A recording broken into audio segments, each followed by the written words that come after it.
based sa study na ito, at least dito sa apat na to, nandito yung conclusion.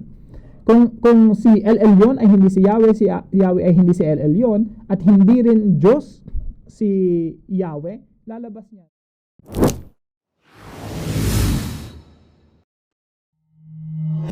So ano nga ba yung mga libro na binabasa ni Pastor Ed Lapis? Ano yung mga libro na naka-impluwensya sa kanya para magkaroon ng conclusion, or kung hindi man conclusion, at least idea na si LL yon, God the Most High, tsaka si Yahweh ay magkaiba.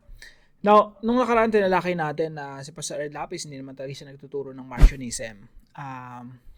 Yung Marcionism na long time ago na heresy na ina-associate kay Pastor Ed Lapis, marami silang pinagkapareho pero unfair para sabihin natin na Marcionite siya or nagtuturo siya ng Marcionism, kasi siya rin mismo na sinasabi niya na hindi niya talaga binabasa yon. Yung ina-accuse lang siya na Marcionite or nagtuturo ng Marcionism, tsaka niya lang talaga binasa kung ano yon. So it's unfair for us to say nagtuturo siya ng Marcionism.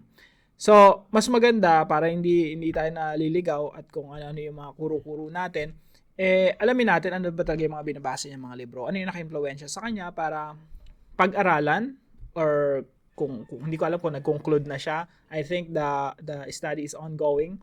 So, sa page niya, na yung page ni Pastor Ed Lapis, doon natin makikita yung mga libro na binabasa niya. So, ito yung ilan sa mga libro na nakikita ko na pinopost niya doon.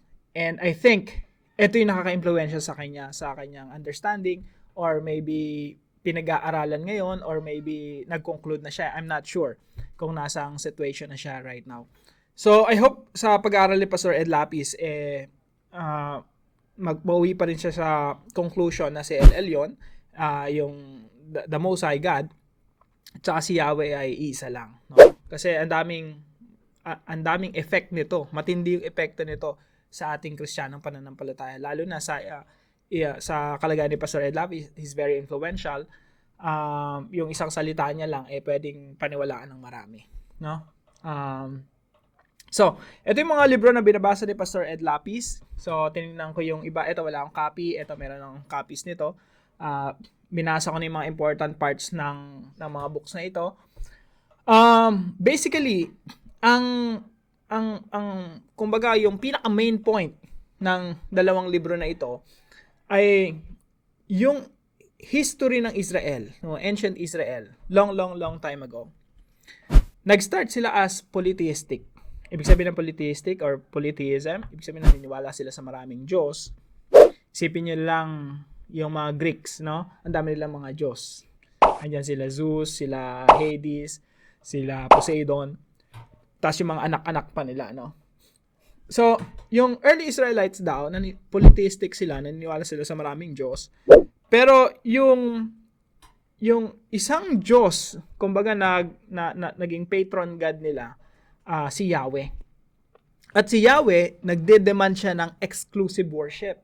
So, sabi ni Yahweh, ako lang sasambahin niya, wala na ibang sasambahin, okay? There are many gods, yes, you believe in many gods. There are many gods there in Canaan. May Diyos pa sa Egypt. Maraming mga Diyos-Diyosan. Or maraming mga Diyos, small gods. Pero ako, si Yahweh, ako lang yung sasambahin niyo. Exclusive worship, monolatry. So, later on, yung from polytheism to monolatry, exclusive worship, later on, nagdevelop hanggang sa maging monotheism. Ibig sabihin, yung Israel, in-embrace nila yung monotheism. Yung Diyos nila ngayon, yung national God nila na si Yahweh, inabsorb tuloy yung ibang mga Diyos, yung mga characteristics. Kaya ang title nito, The Origin and Character of God, no? Inabsorb niya yung mga characters ng iba't ibang mga Diyos, mga Diyos. Siya na rin yung naging LL yon, siya na rin yung Most High God. Ibig sabihin, exclusive worship, tapos non-existent na yung ibang mga gods. Yung ibang mga gods, mga inimbento lang yon, no? Mga demons lang yung mga yon. Wala naman talagang totoong mga iba pang gods. Isa lang ang Diyos, si Yahweh lang. So, from polytheism, there was a time na merong LL yon, he's the Most High God. Tapos meron siyang asawa, si Asherah. Tapos maraming mga Diyos. Isa sa mga anak ng one of the sons of the Most High God is si Yahweh. Okay? Si Yahweh, or depende sa mga views, si Yahweh kasi, siya yung kumatagpo kay Moses sa Midian. So, sinasabi ng mga authors na ito, na si Yahweh, siya ay regional God lang, na dun lang sa desert ng Midian, siya yung kumatagpo kay Moses, tapos si Yahweh nagpalaya sa kanila from the slavery in Egypt, pagkatapos sila yung naging national God ng Israel. Bagamat yung mga Israelita naniniwala sila sa ibang mga Diyos-Diyosan at sumasamba sila sa iba't ibang mga Diyos-Diyosan, si Yahweh nagpalaya sa kanila, siya yung nag-demand ng exclusive worship. Yun yung monolatry. Okay? So, from polytheism to monolatry to monotheism. Okay? Naging monotheist sila. Dumating sila sa punto na si Yahweh ang tinuturing nilang Diyos at walang ibang Diyos, no? Yung Most High God, si Yahweh yon, siya yung Most High God. So, etong mga books na ito, pakatandaan natin, this is crucial. Etong mga books na ito, these are books about history. Okay? Sa panahon natin ngayon, para siyang, kung gagawin mo siyang mga movies or video, para siyang National Geographic Channel o National Geographic History Channel. Parang ganun siya.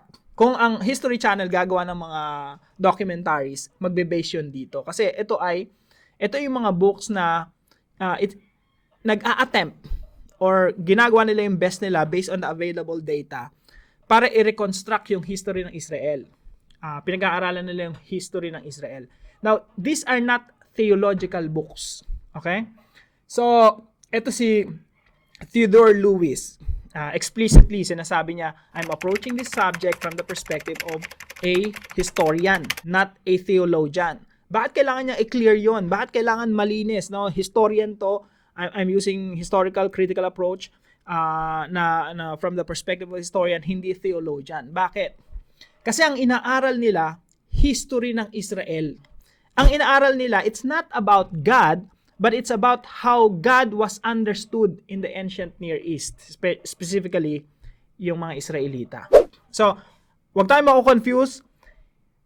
Ang mga libro na ito ay reconstruction or an attempt to reconstruct the history of Israel. That means, itong mga libro na to, ina-analyze nila, inuunawa nila based on archaeological evidences, based on the figurines, inscriptions, kung ano yung mga natatagpuan sa ilalim ng lupa na hinuhukay nila, and based on ancient writings, mga clay pots na may mga nakasulat doon Yahweh or nakasulat na iba't ibang mga gods. So, nakafocus ito sa hindi sa Diyos kundi sa belief ng mga tao paano nila naunawaan ng Diyos. Okay? Now, tayo naman ng mga nag-aaral ng Bible, kapag Bible ang basihan natin sa church setup, inuunawa natin yung Biblia from the theological standpoint, from as theologians. Lahat tayo theologians. Ang tanong natin, sino si God according to the Bible? Sila, ang tanong nila, ano ang paniniwala ng mga tao sa Diyos during that time? Kaya sila, ang tingin nila, yung Diyos, yung paniniwala ng tao sa Diyos nag-e-evolve. Diba? From polytheism to monotheism. Tapos yung understanding nila ng Diyos, nag-e-evolve rin. Merong evolution of their understanding of God. Kasi nakafocus sila sa history. Nakafocus sila sa tao. Paano naunawaan ng tao yung Diyos. Pero tayo, hindi natin ito ina-approach as historian per se. Ina-approach natin yung Bible as theologians. Inuunawa natin sino si Lord directly. Sino si God. Hindi natin tinatanong, paano ba naunawaan ng mga Israelita yung Diyos nung unang panahon? No, yun yung approach nila, historian. Ang approach natin, ulitin ko, theologian. Kaya pag nasa church tayo, ang tanong natin lagi sa mga preachers, sino si God according to the Bible? I wanna know who God is according to the Bible. Ano kalooban ng Diyos na dapat kong gawin para malugod siya sa akin, mag-glorify ko si God? That's the question.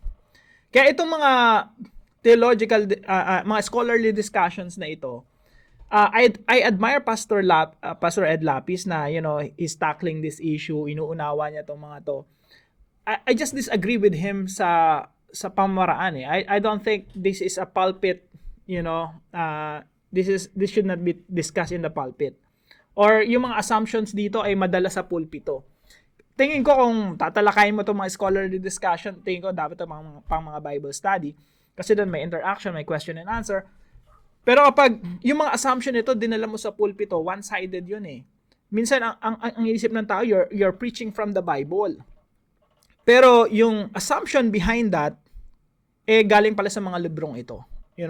Meron ka mga assumptions, may mga teachings ka na kinukuha galing dito na iba yung approach. Again, pag nasa pulpito tayo, pag nasa church tayo, ang approach natin, sino si God according to the Bible? Hindi sino si God, paano nag-develop yung understanding ni God dun sa ancient Near East ng mga Israelita long time ago in the 12, 11, 10, 9, 8th century BC. No, hindi ganun yung approach natin. So, now, there's so much to talk about these books. Binigyan ko lang kayo ng idea saan sila patutungo, ano yung perspective nila. Now, merong mga talata sa Bible na tinatalakay nila, specifically Deuteronomy chapter 32 verse 8 and 9. Doon makikita mo na seemingly si El Elyon, nung dinivide niya yung mga nations, yung isang nation doon, parang yun yung pamana niya kay Yahweh. No, Yahweh, sa'yo yan, this is your portion. Israel is your portion. And makikita rin natin yun sa Psalm 82, etc. etc. No? Maraming mga dapat talakayin dito, pero gusto ko lang kayong dalhin sa conclusion. Necessary conclusion. Ano ba yung kung susundin natin yung mga yung ilang mga bagay dito? I believe malaking tulong sa atin pag nagbabasa tayo nito. Lalo na sa mga pastors, pag nag-isip scholarly, kasi nai-enrich nito yung understanding natin ng kultura ng Biblia. Pero hindi lahat ng matatagpuan mo sa archaeology, history, gagamitin mo to interpret the Bible. Tayo lahat, we use the Bible to interpret the reality.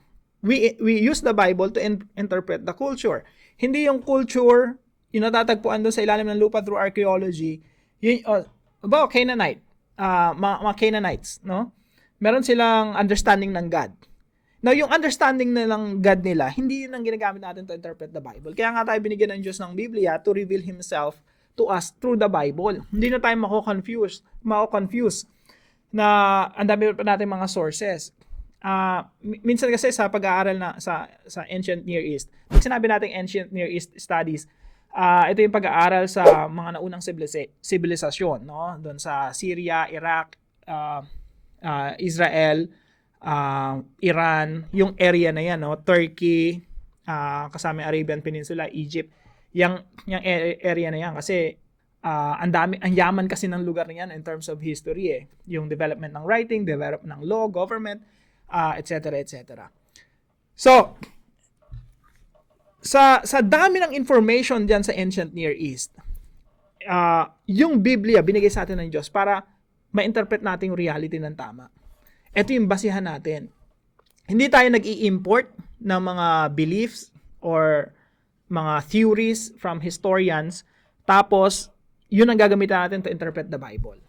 May enrich tayo kapag binasa natin yung kultura, ano bang nangyari during that time, pero hindi natin ginagamit na lente yon para i-interpret ang Bible as if, this is our, interpretive lens. Sa halip, ang ginagawa natin, kung merong mga sasalungat sa Bible, galing from these books, galing from different authors, ang final authority natin lagi sa Bible. Okay? Now, gusto ko yung dalhin sa necessary conclusion. Ano ba yung necessary, mga magiging conclusion ni Pastor Ed Lapis o maging tayo na nag-aaral nito kung susundin natin yung mga assumptions na politistic yung Biblia. Kasi para bang doon na dinadala ni Pastor Ed Lapis yung usapan. So tingnan natin. Ito yung mga necessary conclusion diyan. Traditionally, naniniwala tayo sa one God, Yahweh, El Elyon. Si Yahweh at si El Elyon, one and the same. Now, ang sinasabi ni Pastor Ed Lapis, tsaka ng mga books na yon, actually, I have no issue. Wala akong issue dun sa mga books na yun May issue lang ako sa sinasabi ni Pastor Ed Lapis na si Yahweh at si El Elyon magkaiba. Okay? Pero syempre, si Pastor Ed Lapis, hindi pa naman, I don't think na nag-conclude na siya, no? Pinag-aaralan niya pa rin yung subject na ito. Pero it seems to me na parang may conclusion na based on dun sa Sermon of Legal Age. So anyway, so merong 4 na direction yan. Ito yung posibleng conclusion ng ganitong pag-aaral. Either mauwi tayo sa traditional na pinanghahawakan na natin, yung historic Christian faith na ito na talaga yung, si Yahweh and El Elyon, one and the same, the Most High God, tsaka si Yahweh, isa lang. Or, susundin natin yung mga books na yon na animo. Again, from historical point of view kasi yun eh. Yung mga assumptions nun, hindi natin ginagamit to read into the Bible. Okay? May use siya eh. Marami kang matututunan doon sa mga books na yon. Pero hindi siya interpretive lens. Hindi siya yung ginagamit natin to interpret the Bible. So, sa Deuteronomy chapter 32, yung sabi doon si El Elyon, dinivide niya yung mga nations. Si Yahweh, yun yung Israel yung naging portion niya. Kaya si Yahweh yung naging national God of Israel. Lalabas niyan kung ang interpretation natin si El Elyon, the Most High God, tapos marami siyang mga anak. Okay? Maraming mga gods under him. So, ang isang conclusion natin dyan, there are many gods. Marami palang mga Diyos. Si El Elyon yung isa, si Yahweh, tsaka yung marami pang mga Diyos-Diyosan. No? There are many gods. Pero at least, dun sa pinag-aaralan natin, meron ng 2 Diyos, si El Elyon, tsaka si Yahweh. Sa tanong, matatanggap ba natin to? Yun ba talaga tinuturo ng Biblia? Meron ba talagang 2 Diyos? So si Pastor Ed Lapis, as far as I know, monotheist siya. Pero kung tatanggapin mo yung katuruan na si El Elyon ay hiwalay kay Yahweh, magkaiba kay Yahweh, magiging polytheist ka. Ibig sabihin, you're someone who believes in many gods. Tanong, si Pastor Ed Lapis ba willing or handa ba siyang tanggapin na there are many gods? Or monotheist? Merong isang Diyos lang. Si Yahweh, si El Elyon, iisa lang.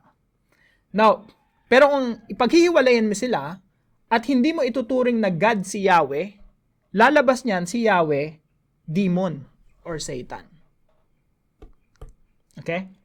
Necessary conclusion yan. Alin man dito sa 4 na to or kung meron pang 5 o pang-6, no? Pero based sa study na ito, at least dito sa 4 na to, nandito yung conclusion. Kung si El Elyon ay hindi si Yahweh, si Yahweh ay hindi si El Elyon, at hindi rin Diyos si Yahweh, lalabas niyan demon or Satan. Are we willing to accept that? Biblically speaking. Pag pinag-aaralan na, kasi isipin yung mabuti yung salitang Yahweh, tetragrammaton, hindi binibigkas yan. Yung 4 na letra na yun, hindi binibigkas yan sa Bible. Yung mga Israelita, pag nakita nila yan, Yahweh, i-pronounce nila yan, hindi yung kung ano man yung pronunciation ng yung Yahweh na yon. Ang i-pronounce nila, Adonai, Lord. Kaya sobrang sagrado ng salitang Yahweh. Tapos isa-associate mo sa demon or Satan, sobrang bigat niya na tanggapin bilang Kristiyano kung mauwi ka sa ganong conclusion. Now, sabi ni Pastor Ed Lapis doon sa kanyang Sermon of Legal Age, na si Yahweh, He's of darkness. Kaya nung pinapanood ko yung sermon niya, it appears to me na may 2 team sa Bible. Team of darkness and team of light. El Elyon, Jesus Christ, grace, love, itong team na to. Another team is Yahweh, darkness, Mosaic law, mga kautusan, punishment, no? Judgment, team ng masama at team ng mabuti. So lumalabas ba si Yahweh na masamang Diyos? Pero kung hindi ka naman polytheist, hindi ka naman naniniwala sa maraming Diyos, para siyang demon, Satan. Are we going to accept that? Biblically speaking. So, tingnan natin ito. By the way, gusto kong ipakita sa inyo yung pantheon, no? Canaanite pantheon. Sa ancient Near East kasi, especially sa Canaan, pag sinabing Canaan, yan yung promised land, yan yung Israel ngayon. Pag sinabing Canaanites, binubuo yan ng mga Jebusites, Canaanites, Perizzites, Amorites, yung mga yon, 7 nations yon. So, itong Canaanite, meron silang mga gods. Yung Most High God nila si El Elyon, Tapos may asawa yan si Asherah. Tapos marami silang anak. Kung si Jesus Christ ay Son of the Most High God, Son of El Elyon, at gagamitin natin tong framework na ito to interpret the Bible, na si Yahweh is maybe one of the sons of El Elyon. Apparently, parang ganun yung lumalabas, no? Lumalabas si Yahweh tsaka si Jesus magkapatid, pero magkaaway. Tapos may iba pa silang kapatid, si Anat, goddess of war, Ashtar, goddess of the moon, Baal, Mot, Shahar, Shalim, Shapash, Yam. Mga god of dawn, god of dusk, god of the sun, god of the sea, at iba't ibang mga Diyos.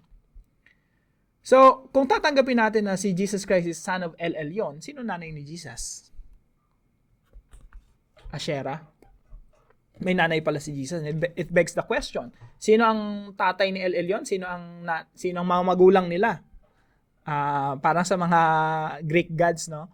Sa mga Greek gods, merong sa pantheon ng Greek, doon sa Olympian gods, ang pinaka-head doon si Zeus, and then si Hera. Tapos marami silang mga anak, no? Tapos may mga kapatid pa to sila Zeus, Poseidon, Hades at iba pa. Sino ang parents ni Zeus? Basta tatay niya si Kronos, tapos may asawa pa 'yon. Tapos sino pa it begs the question, sino mga magulang nito mga to? Yun na nga, si Mother Earth, tsaka si Father Sky, si Uranus, tsaka si Earth, and then si Chaos. So, parang Greek mythology na lang rin tayo, no? If we believe in many gods. Kung polytheistic yung tayo mga Christians, kung tatanggapin natin the many gods, at si Yahweh one of the many gods, si El Elyon is one of the many gods, why not accept na may mga asawa rin sila at may mga anak, no? And I think it cannot be sustained. It cannot be defended in the Bible. Ang Bible talaga monotheistic. There's only one God. Trinitarian. So, I don't think this is an option for us, no? Kung sinasabi ni Pastor Ed Lapis na there's one God, tapos iba pa si Yahweh. Si Yahweh is also God. I don't think this is an option. Pangatlo, Yahweh is equal to demon and Satan. Yun na yung pangatlo. Merong isang post si Pastor Ed Lapis. Sabi rito, David is provoked by blank. Tapos 2 Samuel 24:1. Sino nag-provoke kay David? Si Yahweh. Tapos naglagay siya ng isang verse sa baba. David is provoked by blank. Satan. So lumalabas, itong blank na ito, kung isusupply mo yung salita, si Yahweh yung isa, si Satan yung isa. So, David is provoked by Yahweh, David is provoked by Satan, therefore, possible na conclusion dyan, Yahweh and Satan are one and the same. Are we willing to accept that? Actually, hindi na tayo pupunta sa mga detalye nito. Marami mga libro, mga writings na isinulat to harmonize this, na si Yahweh, hindi siya si Satan. Of course, si Yahweh, si God, kaya niya namang gamitin si Satan eh. Kaya niya nga gamitin yung evil to accomplish his purposes. Bakit natin i-conclude na si Yahweh si Satan one and the same? It's possible, and I believe, no? Si Yahweh, ginamit niya si Satan to accomplish his purpose. Pero magkaibang entity sila. Hindi natin pwedeng i-conclude na si Yahweh at si Satan one and the same. Maraming sagot dito, pwedeng basahin nyo na lang. The point is this, si Pastor Ed Lapis, wala naman nilagay na conclusion dito, no? Nilagay niya lang blank, Yahweh and Satan. Pero para sa iba, ang conclusion nito, si Yahweh at si Satan one and the same. Nakita ko lang to sa post, no? Sabi nito, tanggalin na natin pangalan. Yahweh and Satan ay iisa lang. Okay, Yahweh and Satan, isang conclusion. Yun yung conclusion ng marami. Nababasa nito. Yahweh and Satan, isa lang. Again, sacred name, tetragrammaton. Banal, no? Tapos i-associate mo kay Satan. I think this is a grave mistake, no? So, kaya ba nating tanggapin na si Jesus Christ dumating? Meron pa palang na-mention si Pastor Ed Lapis, no? Sabi niya, the thief comes only to steal, to kill, and destroy. Na para bang lumalabas si Yahweh yon. Yahweh, Satan, one and the same. Your father is the devil. Kausap ni Jesus Christ yung mga religious leaders of the time. your father is the devil. Sino yung devil na yun? Si Satan. Pero parang, Pastor Ed Lapis was insinuating na, it has something to do with Yahweh. Again, si Pastor Ed Lapis nasa pag-aaral pa lang, I think, based doon sa kanyang mga post. At the same time, habang pinapakinggan ko yung preaching niya, I get a feel na parang nandun na siya sa ganung level. I hope not, no? I hope hindi siya dumating sa conclusion na Yahweh is Satan or demon and Yahweh or one of the many gods, no? One of the conclusions na possible na mangyari yan, Yahweh is non-existent. Wala talaga, si Yahweh, hindi talaga siya God. Hindi rin talaga siya demon. Yahweh is just a concept of the Israelites. Si El Elyon lang yung totoo, siya yung father ni Jesus Christ. No? Yahweh is just a concept na inimbento ng mga Israelita, na mayroon siyang sariling mga batas, sets of laws, ceremonial laws, etc., etc. Siya yung nag-utos na, okay, magkatay kayo ng mga tupa hanggang sa panahon ng Panginoong Jesucristo.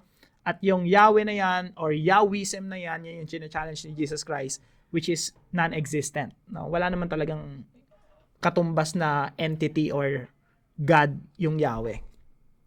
Possible na yun ang conclusion. Pero tanong, kaya bang depensahan niya ng Bible?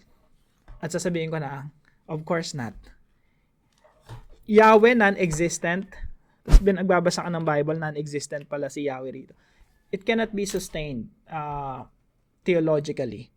Hindi siya pwedeng maging parte ng paniniwala ng Kristiyano. No? Parang, this is not an option. Yahweh non-existent. No. Yahweh is equal to demon and Satan. It's not an option. For me. Pero kay Pastor Ed Lapis, possible pa siguro. One of the many gods, possible pa siguro. Hindi ko alam kung anong magiging conclusion ni Pastor Ed Lapis sa kanyang pag-aaral. Pero ako, and I encourage everyone, let's stick to what the Bible is saying. There's only one God. And our God, the El Elyon and Yahweh are one and the same. And si Jesus Christ, He's also Yahweh. By the way, si John, hindi tayo nag-quote na maraming mga verses ngayon. I think, kasi ako, I can overwhelmingly put a lot of verses here and there from different books of the Bible proving that Yahweh is El Elyon. And Jesus Christ is aligning Himself with Yahweh. Si Jesus Christ kasi parang lumalabas kay Pastor Ed Lapis, kaaway niya si Jesus eh. Light and darkness. Jesus is of light, Yahweh is of darkness. Pero tingnan niyo yung Isaiah chapter 6. Isaiah chapter 6, nakita ni Prophet Isaiah si Yahweh, yung glory ni Yahweh. Pero pag tinanong niyo sa John chapter 12, tingnan natin si John chapter 12. Dito na ako magtatapos siguro sa post na ito. John chapter 12 verse 41. Sabi dito, Isaiah said this. So nakita ni Isaiah chapter 6, glorious, no? Ang haba ng robe yung nakita ni Isaiah si Yahweh nakaupo sa kanyang trono. And then pagdating dito sa John chapter 12 verse 41, Isaiah said this because he saw, may nakita si Isaiah. According sa interpretation ni John, sino nakita ni Isaiah? He saw Jesus' glory and spoke about Him. So si Yahweh tsaka si Jesus, iisa lang. Just as the Father and the Son are one. Sabi ni Jesus Christ, who has seen me has seen the Father. So yung nakita na ni Isaiah, si Yahweh, ang nakita niya, glory ni Jesus Christ. Hindi natin pwedeng paghiwalay, hindi natin pwedeng paglabanin. At napakarami pa mga talata sa Bible. Actually, yung encounter ni Moses sa burning bush, I believe si Jesus Christ yung nagsasalita na yun eh. Tapos pagdating sa New Testament, sabi ni Jesus Christ, I am who I am. Binabalik yung mga readers doon sa enkwentro ni Moses nung sinabi nung from the burning bush na I am who I am. So hindi natin pwedeng paglabanan si Yahweh tsaka si Jesus Christ.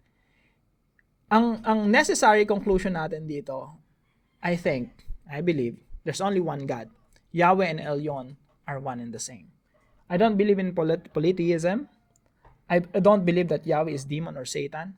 I don't believe that Yahweh is non-existent. So kayo po, ano po ang inyong conclusion? Ano po ba ang inyong pananaw patungkol dito? Do you believe in one God, many gods? Do you believe that Yahweh is non-existent? Yahweh is demon or Satan? Ano po ang inyong pananaw patungkol dito? Ipalam niyo lang po sa comment section right below this video. At ang aking pandalangin sa ating pag-aaral ng salita ng Diyos, gabayan po tayo ng Santong Espiritu upang matuklasan natin ano ba yung dapat natin talagang paniwalaan at panampalatayahan. So God bless you po. See you po sa susunod nating mga post. God bless you.